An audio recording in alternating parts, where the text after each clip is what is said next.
Los corruptos son delincuentes que no tienen necesidad de huir de nada. Están más allá de alguna inexorable perversión. Aunque algún juez molesto los haga comparecer, es más una incomodidad, porque finalmente no ocurre nada. Esta frase de Newman simplifica y retrata lo que hoy siente y vive el Perú. El rostro de los últimos presidentes frente a la justicia solo es la punta del iceberg. La corrupción ha permeado las estructuras de todos los poderes del Estado. Somos testigos en primera fila de esta lacra y su efecto nocivo para el país. Estamos frente a una patología social y política que en nuestro país se premia con la impunidad. Hoy reflexionamos sobre la corrupción política en el Perú. En una visión regresiva mostramos los rostros de nuestros últimos gobernantes implicados en actos de corrupción. Vergonzante para todo un país, denigrante a la sociedad. Pero señores, es lo que hay y tenemos que enfrentarlo. Acompáñame en este nuevo vídeo.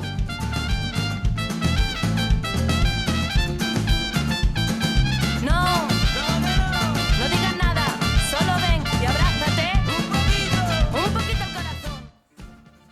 Aún queda en nuestra retina ver el féretro recorriendo unos kilómetros en el centro de Lima, rodeado de una multitud.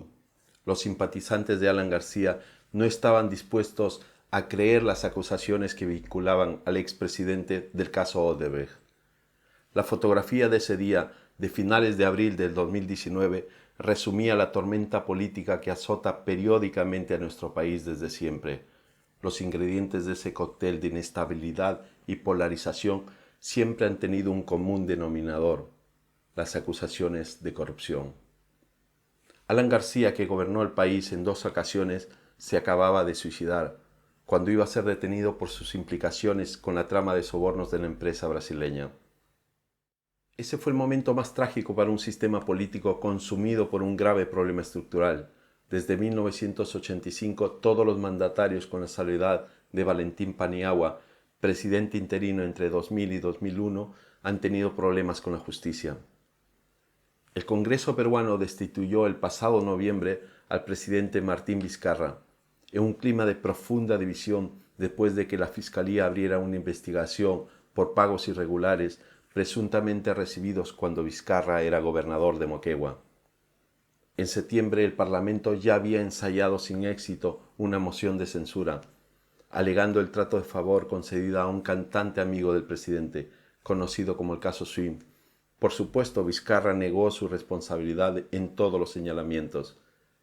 Se trataba por encima de todo de una lucha de poder en la que la ejemplaridad pasó a un segundo plano. La paradoja es que varios de los políticos opositores que apoyaron e impulsaron la iniciativa también estaban bajo la lupa de la justicia por lavado de activos y corrupción.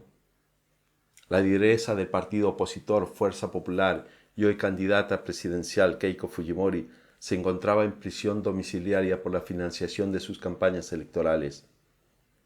Y el fundador de Podemos Perú, José Luna Gálvez, otro de los partidos que promovió la moción de censura, también fue detenido por sus vínculos con la trama corrupta del sistema de justicia conocido como Cuellos Blancos del Puerto. Los peruanos no elegimos a Vizcarra como presidente. Él asumió el cargo en 2018 tras la renuncia de Pedro Pablo Kuczynski, quien se vio forzado a dimitir por un caso de compra de votos y sobre todo por la investigación de sus relaciones con Odebrecht. Hoy está en arresto domiciliario después de que la justicia dictara en su contra una medida de prisión preventiva de 3 años. Al banquero de inversión y lobista fue el último mandatario en ser privado de la libertad, pero también pisó la cárcel el que lo antecedió en el cargo, Ollanta Humala, gobernante que estuvo en el poder entre 2011 y 2016. Está investigado por aportaciones de la constructora a la campaña electoral que le opó a la presidencia. Antes de él, estas sospechas habían alcanzado no solo a García, sino también a Alejandro Toledo. Este exmandatario es prófugo de la justicia peruana desde el 2017. Huyó a Estados Unidos para evitar la prisión preventiva impuesta y 2 años más tarde fue detenido en California. La petición de extradición a las autoridades americanas mantiene que un exdirectivo de Odebrecht en Perú prometió a Toledo 36 millones de dólares a cambio de la concesión a dedo de obras.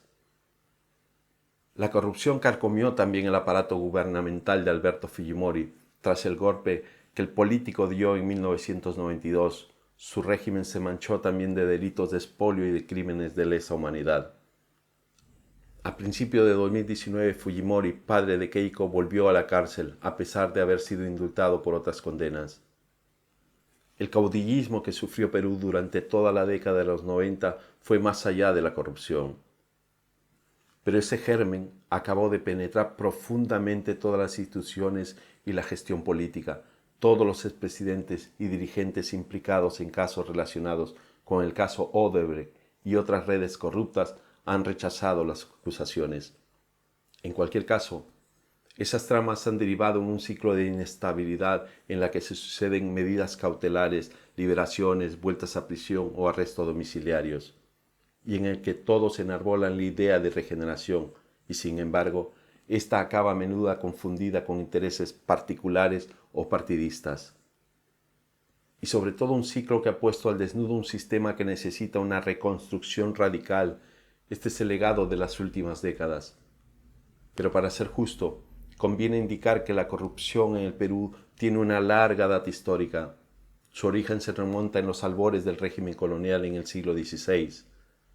Sus formas bien documentadas incluyeron las ganancias irregulares, indebidas e ilegales conseguidas por los más altos representantes de la corona española al momento de distribuir los cargos oficiales de la administración virreinal. Se configuró de este modo un nexo público-privado que privilegió el favoritismo político y económico, consecuentemente excluyente del bien común y capaz de hacer valer sus intereses por encima del sistema legal. Este modo de gobernar y hacer negocios ha continuado durante todos los gobiernos republicanos a lo largo de nuestra historia. Los clásicos de la Grecia antigua definieron a la corrupción de una forma taxativa. La entendieron como una evidencia de decadencia, enfermedad o vicio que aleja al individuo de la virtud ciudadana, elemento indispensable para el establecimiento de la buena sociedad. Bajo ese prisma hay una división clara entre lo que es bueno y lo que no es para el bien común. El individuo tiene la capacidad de discernimiento para saber o intuir lo que es corrupto y lo que no es. Un acto de corrupción siempre entraña una decisión individual. Esta revisión esquemática nos permite confirmar que la corrupción es un fenómeno social de orden político y económico. Su explicación no puede hacerse sin indagar sus orígenes en la historia de cada sociedad. No se puede pretender darle una respuesta única. Esta afirmación evidente nos permite rechazar la idea bastante extendida entre los juristas y políticos latinoamericanos, que considera el derecho, y en particular al derecho penal, como el instrumento eficaz de lucha contra la corrupción. La elaboración de leyes penales cada vez más severas, las reformas de sistemas judiciales, resultan siendo al final de cuentas medios tendientes a ocultar una realidad que se desea conservar para aprovecharse mejor de ella. Como en el periodo colonial, la ley se acata pero no se cumple. O más reciente, hecha la ley, hecha la trampa. La solución es por tanto más de orden político, social que jurídico penal. De ahí la importancia de incidir en la educación con valores que nos permita crear personas ética y moralmente dignas. Debemos recuperar la facultad de ver la realidad como es. Pero no solo basta con indignarnos, debemos de implicarnos y combatir sin miedo la corrupción.